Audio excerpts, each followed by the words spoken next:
Ladies, gentlemen, everybody, welcome back to the Publisher Podcast from Media Voices. I'm Chris Sutcliffe, and in this podcast, myself, Peter Houston, and Esther Thorpe explore the people and products powering publishing, both through this podcast and our adjacent weekly newsletter, which you can sign up for at voices.media.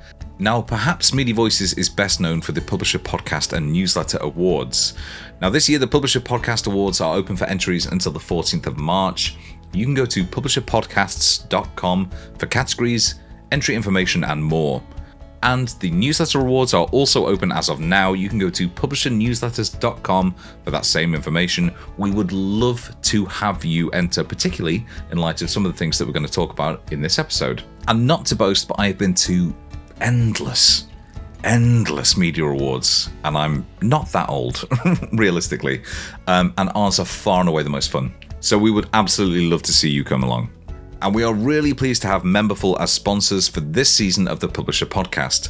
Now, when I think about memberships, I think about the flexibility of them.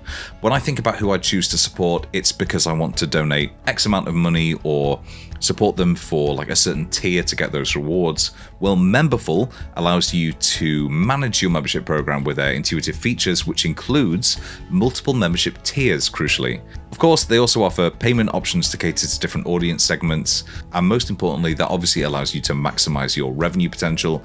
Every audience member is different, and Memberful recognizes that.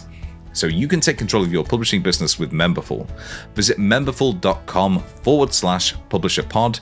That's memberful.com/publisherpod to get started with a free trial. In a few short seconds, you're going to hear from Sophie Laughton, who is Newsletter Editor for metro.co.uk. This is, and I don't want to stray into hyperbole here, the single best explanation of what newsletters offer to a publication as I've ever heard. She talks about everything from how Metro has reshuffled its structure to make sure that they are disseminating lessons about newsletters throughout the entire newsroom, through to how newsletters can create community and foster a real sense of engagement with the parent brand, and talks about how wider trends within the newsletter ecosystem affect their strategy and how they think about disseminating their newsletters. It is honestly one of the best chats I've ever had on this podcast. I would particularly urge you to stick around till the end, which is effectively like a rallying cry for newsletters and experimentation with newsletters. So, ladies and gentlemen, everybody, I began by asking Sophie, what has been Metro's journey with newsletters to this point, and how do they get to the point now where it is a huge part of their editorial strategy? Yes, so newsletters at Metro, I think, has been a bit of an interesting journey. Yeah. So we now have 13 editorial newsletters, very wide-ranging, everything from news to lifestyle, gaming, all our kind of main topics, plus a few extra. But the way that it all began was, I think, very bitty. Lots of different newsletters started at lots of different times by lots of different people. And I think until maybe only 2 years ago, there was very little cohesion over who was in charge of what. The team's not really talking to each other. Very much kind of, well, we have this newsletter, and we do with this, and you have this newsletter, and whatever. And nothing really kind of matching up. So I think it was in 2023, maybe 2022 actually, it became much more that the audience team was taking over all the newsletters. This kind of grew as it went along. We launched some newsletters, and then we actually, from 2023, had a dedicated newsletters team. So that's when I became newsletter editor.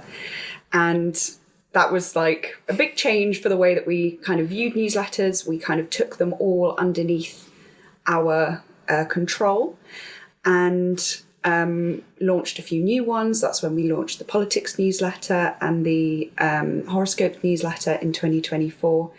And then what we went on to do at the end of last year was actually we had a redesign. So Metro had a whole site redesign last year, rebrand, really changed the look of everything. And we managed to tag on newsletters onto that redesign, which is a major win for the team, because it was like, yes, we are now up to date. Everything's the same. Everything looks the same. It's run by the same team. We have oversight on everything. And I think this was like a bit of a turning point for the way that Metro thinks about our newsletters and deals with our newsletters. And something that we tagged on to the end of that redesign was actually changing the tech in the way that we set up new newsletters. So now it used to be a really long process. Whenever we had a new newsletter, we could do all the bit at the back end in our newsletter program. But when it came to the site and signing up people, it was very fiddly, took a long time going through UX design, dev work, the whole lot. And now we've designed everything around efficacy for setting up a new newsletter. So once we've got a great idea and we're ready to run with it, all we need is a header to be designed, then the templates, everything else, sign-ups, click of a button, it's all ready to go. Nice.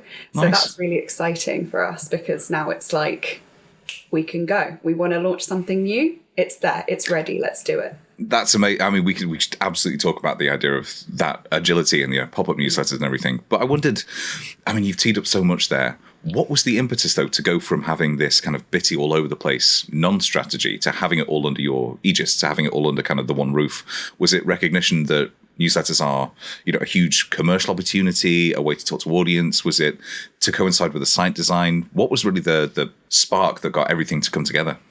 So I think one of the things that happened at Metro in 2023 was that we had a real reshuffle with between print and online. And weirdly, it kind of have coincided quite strangely with my own career. So I started on print, but also doing a little bit of online and uploading. And then I moved, because I'd been doing the newsletters, to digital just as everything was restructured with print and it all came together. Perfect timing. Very good timing for me. But that was very interesting because I sort of jumped ship with what I'd been doing and it all kind of came together. And I think it all kind of came together with the newsletters as well. Some newsletters had been originally put into place by print, so that we absorbed them at that point. So that was the Slice newsletter, which is very long-running kind of London What's On newsletter. And that had been very much connected to print and commercial. We had some other newsletters that were also kind of connected to commercial more than editorial. Then we had a lifestyle newsletter on the lifestyle desk, a soaps newsletter on the soaps desk, and so on. So I think that moment of restructuring for the whole newsroom was also the moment that newsletters kind of were restructured as well. And that's what I came on to do at that point, was be, I was community engagement producer, but what that really meant was looking after newsletters and anything to do with community around them. Nice. I suppose that the benefit of having everything under the one roof is that you can disseminate what you've learned from one newsletter to another and, actually not replicate those mistakes. When things are doing well, then you can roll them out on another newsletter as well, actually bringing all of those learnings into one place and trialing different things. And that's been very valuable. There are so many aspects of being in a newsroom where things are very siloed. So this is a very good opportunity for someone to be able to step back and go, okay, this is how we make something work with commercial and your desk. And then we can do this fun thing with some tech, and then we can make it all look beautiful. And it's actually a very, it's quite nice to be able to look around and make things happen without being very like, okay, well, that's your desk and that's your desk kind of thing. Working together actually on these products. One of the things that you mentioned there in terms of having the strategy is the ability to roll out and be quite agile. So where do you look for opportunities to grow kind of audiences around existing newsletters? And where do you have to find the opportunity to step back and say, well, actually, talking about the different desks and the different beats, there might be an opportunity here for a new newsletter? So there are lots of opportunities around audience growth at the moment and tweaking newsletters and adding in new ones. I think one of them is what we've been doing is looking at where we're getting a lot of return users around a certain topic. And then we're thinking, okay, what can we develop for these readers who are coming to us at a certain time to catch them and keep them? So I think that's a real kind of opportunity around there of going, okay, we know we've got this audience, and before we lose them, before they go somewhere else, we need to develop something that's going to keep them with us. Are they coming from a particular referrer? Looking at that, and then can we put a overlay or something that's going to particularly work for people who come from that source? So I think that's one way of looking at it. Then in terms of our existing newsletters or other things that we can look at, we're really looking at niches at the moment, and we're looking at niches as a newsroom. So where can we develop reporters to be more specialized and have a beat and have something that is their thing? And then what we're trying to do is develop those specialist areas into newsletters. So, for example, last year we launched the politics newsletter, All Right Gov. And it was just at the same time that we had Craig Monroe become our specialist politics reporter. And it worked really well because he's been really developing his craft as a politics reporter while we've been developing this politics newsletter. And they've developed together really into something that is really giving readers something very exclusive. It's bringing his insights. It's given us a place to kind of nurture those insights, develop that voice. And that's something that's been really exciting to work on, really, and see that audience grow. And to what extent is that newsletter almost branded as his versus Metro? Is it a sort of joint branding thing, or? Definitely associating it with Craig's insights. You know, he's our man inside Westminster, and we've been really encouraging him to bring his voice and his insights, and it's got his face on the newsletter. That's something we've been generally just trying to do more of, because an email traditionally, I guess, comes from a person, right?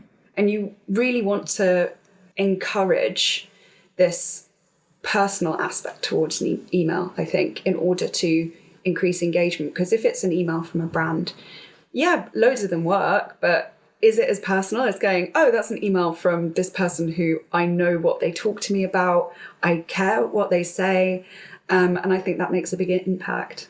I suppose that goes back to this kind of idea that the inbox is a rarefied place. You have to sort of earn your place within that. Yeah, I think it's a question of making it very clear what they're signing up for in the first instance. You know, if we're going to offer them something specific, then we've got to honour that. And equally, we've changed lots of things in the last couple of years on our newsletter. And when we do that, we survey them, we send them a little message, tell us what you think, tell us what you like. And then when we do make changes, we're going to tell them that we're going to make these changes. Last week, Craig was like, I'd love to write about the German election on the newsletter. And I was like, listen, I'm very interested. I'm taught German. I'd love to talk about the German election. They don't want to. They really don't. I mean, to be fair, it's a British politics newsletter. And of course, really makes sense. Really international politics at all. So I was like, I don't. I'm so sorry, but no, yeah. I suppose that does go back to the benefit of bringing everything under kind of the one roof, editorially and strategically.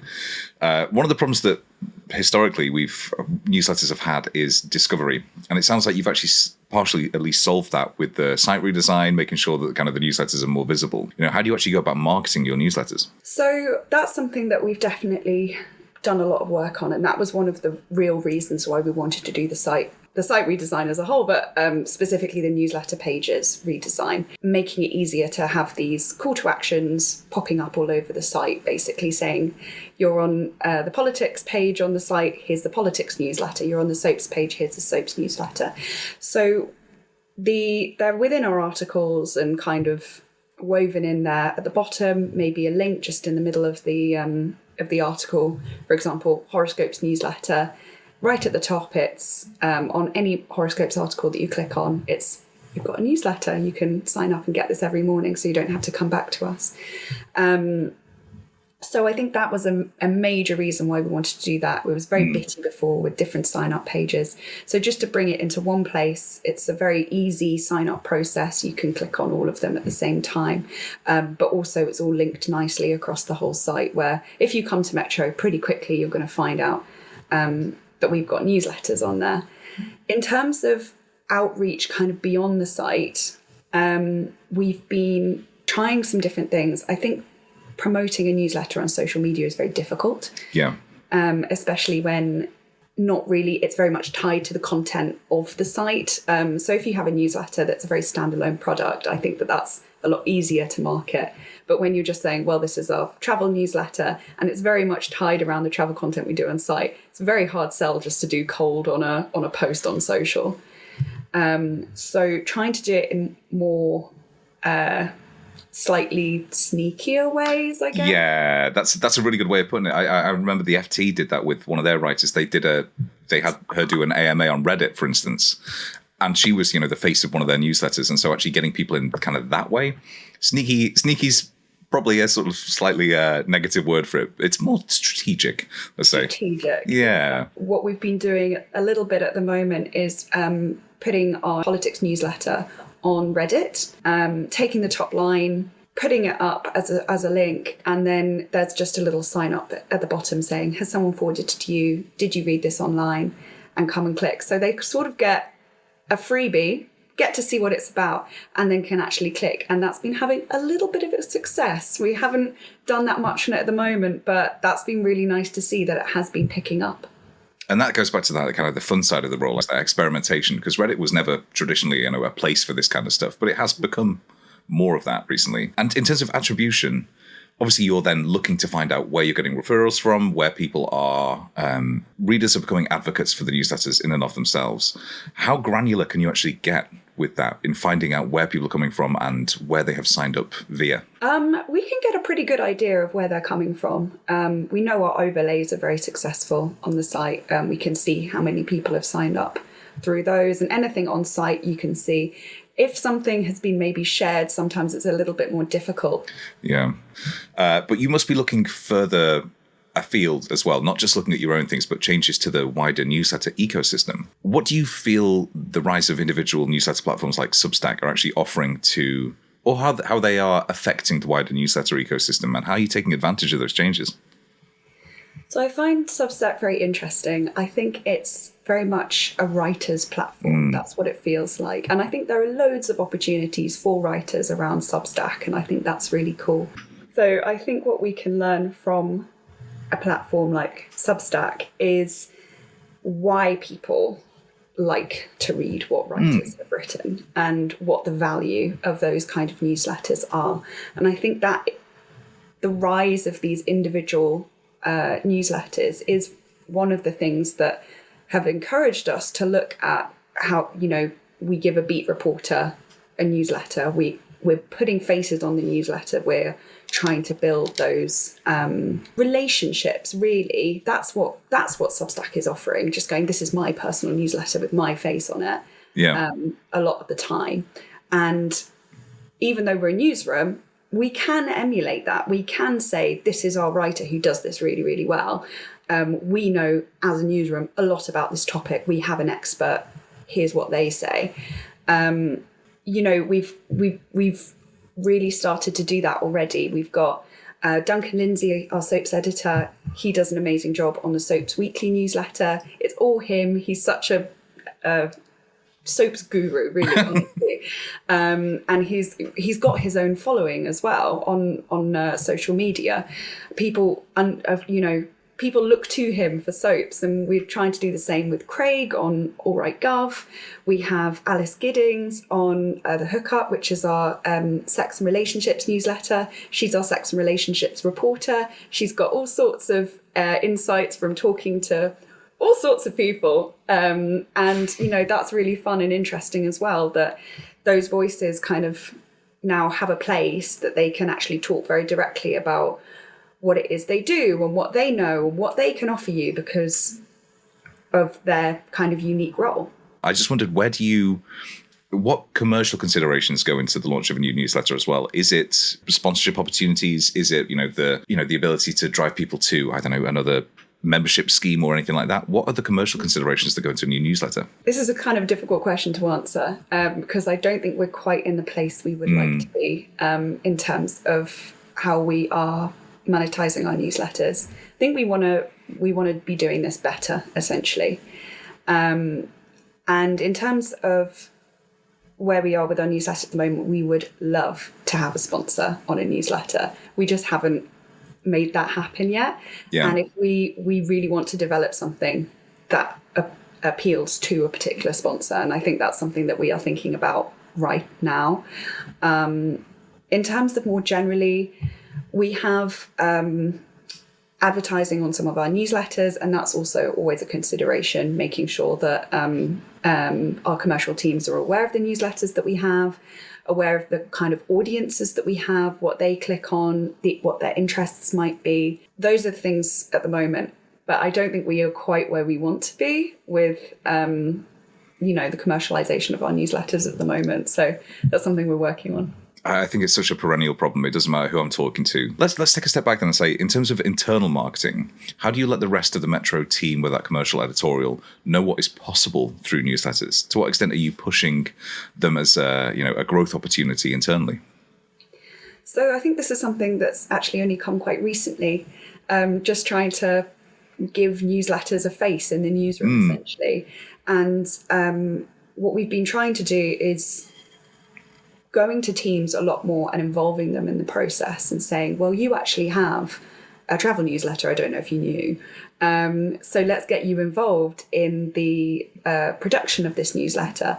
We go to audience meetings and we give each of the desks a report on how newsletters that fall under their section have performed, and give them the insights that we've learned from them and say, well, this particular audience really liked this story, or there's a lot of interest around this, or they particularly asked for this. And in return, kind of saying, okay, newsletters can be a place for you to experiment with things, talk to readers, try and build a community. And I think that's something that different desks have responded to really well and have found really interesting, because it wasn't necessarily something that they really knew about before or thought about before. And I think that's been really good for Metro as a whole, for us actually thinking about, this is a new opportunity, and this is a new kind of place that we can grow, build engagement, build loyalty, and so on. That's great, because that's such a virtuous circle, because obviously that benefits the individual writers, the desks. How do you ensure that consistency between the newsletter team and editorial? You're talking there about actually doing some outreach, talking to individual writers. Do you have a presence within the kind of the editorial meetings to say, well, this is what we're going to be covering today. How else do we align these teams with it? Yeah, we've been doing a lot of work to try and connect the dots and, well, break the silos that we were talking about earlier. In terms of, going to the meetings, making sure that we're there in these kind of wider audience meetings. But also some of them we have weekly meetings about. We have a check-in on Wednesday with Craig. He's there on Zoom from Westminster. We've got the deputy news editor there. And we're all just kind of chatting about what he's picked up, what he's talking about. It's part of a wider politics meeting, but we know that we've got All Right Gov coming out that afternoon. And it's a really fun meeting. It's my favourite meeting of the week because it's always really good fun, and it's a really nice team effort there. And it's great when you hear our news editor going, Craig says something, she goes, oh yeah, that's really good for the newsletter. Let's put it in there.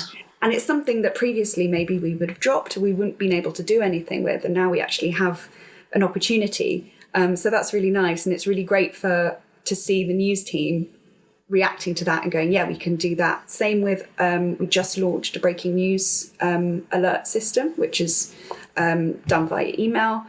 And we've been working really hard with the news editors team to say, okay, this is a good breaker, but for this particular audience, that's not what they're interested in, and really trying to make them understand what we know about the newsletter list that we already have, and saying, okay, they're actually really interested in this, and this is what will make a good breaker to them. Earlier, you mentioned the role of the newsletter in creating community. I wonder if you could maybe expand on that, because it's a very personal one-to-one thing in a lot of ways. So how does the newsletter actually play a role in creating that community? I think there are multiple ways in which newsletters contribute to this feeling community. I think one thing that community is tied to is basically identity. And if you can get people to identify as a reader of a certain thing, then they're automatically part of a community. So I think thinking about ways in which that you are inviting people to join in a certain kind of a following or an ethos about something. This is very broad. This is much broader than anything we do. No, this is fascinating. Is, I think, big first step. And I think newsletters are a really good place to do it because it's the place where you can talk to people most directly. What we're doing at the moment with travel on Metro, and what we're hoping to get out of our newsletters, is building a kind of a travel community. We've just started on Instagram, kind of travel with Metro, inviting people to send in their pictures and videos and share them with us. And we want to do a lot more with this. And I think one of the places that we're going to use is our travel newsletter readers. They're there, they're engaged. We can talk to them directly. They can get in touch with us directly. And it seems like the perfect opportunity to start building this community around travel and using what we've got, basically.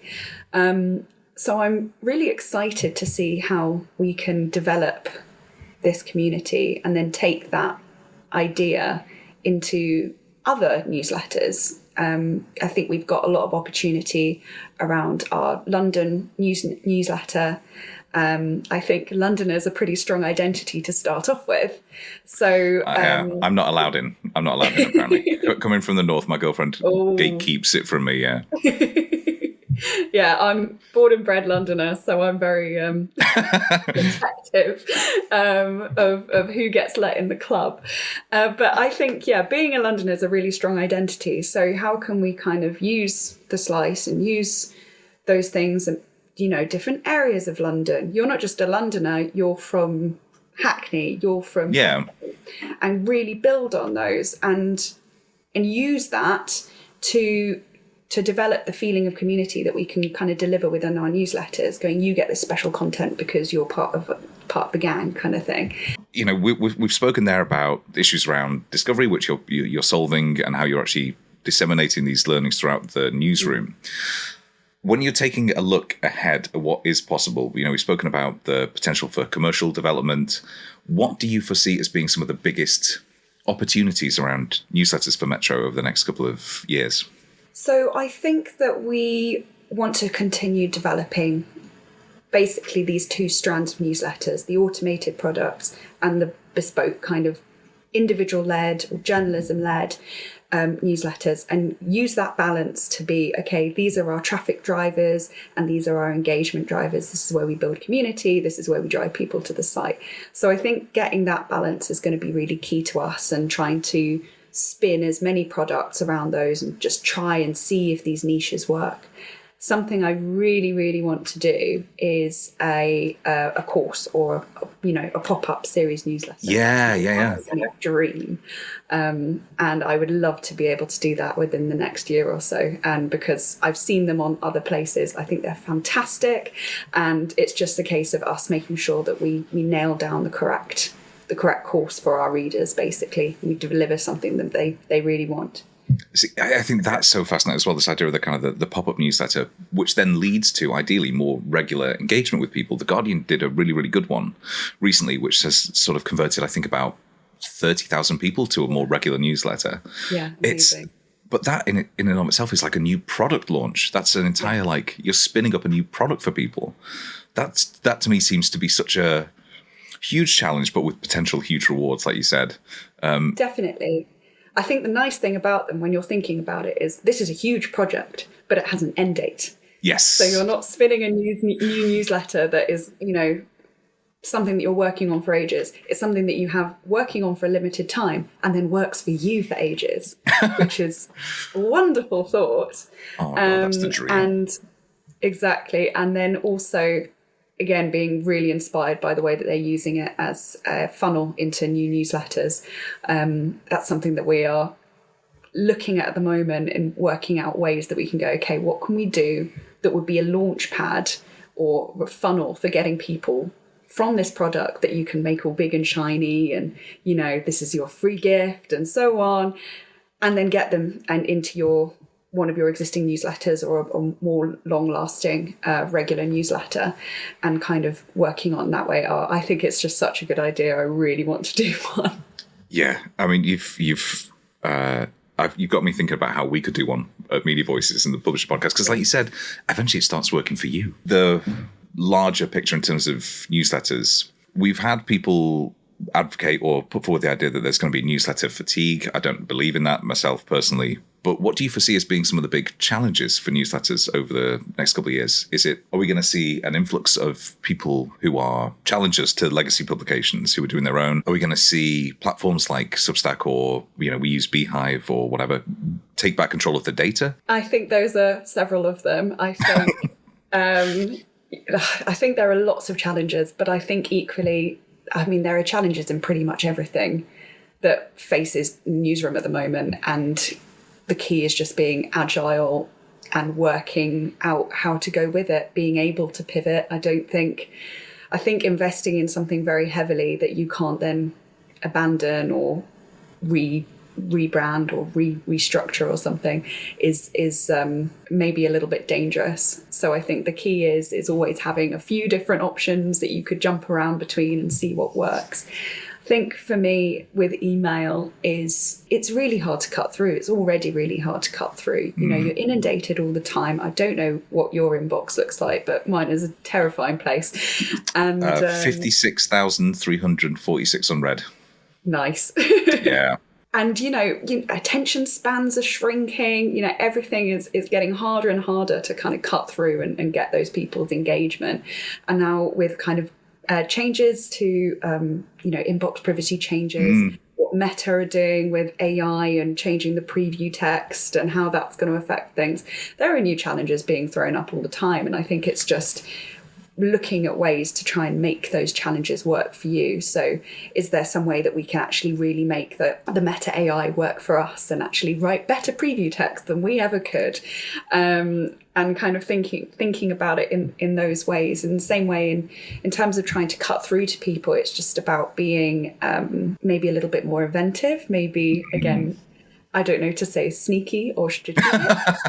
Tactical, I think. Tactical. I like that better. In the way that maybe we work with personalization to talk to people more directly. So doing something that's quite low lift on our side, but using personalization strategies to give them something that is very, very targeted. Because I think the main thing with newsletters is it's all about giving readers the content that they want and the content that they signed up for.